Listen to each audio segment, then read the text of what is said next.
was a really powerful hailstorm.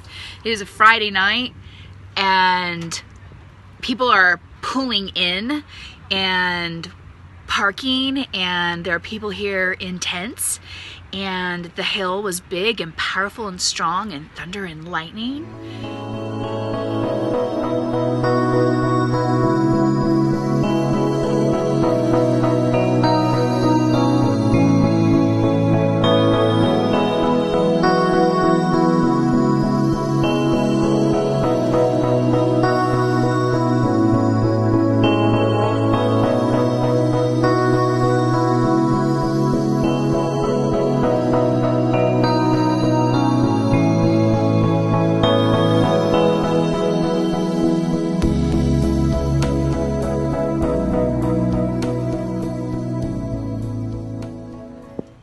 So it's really good to do a circumnavigation around your rig after a storm, just checking out everything. And so I come out, this is the first thing.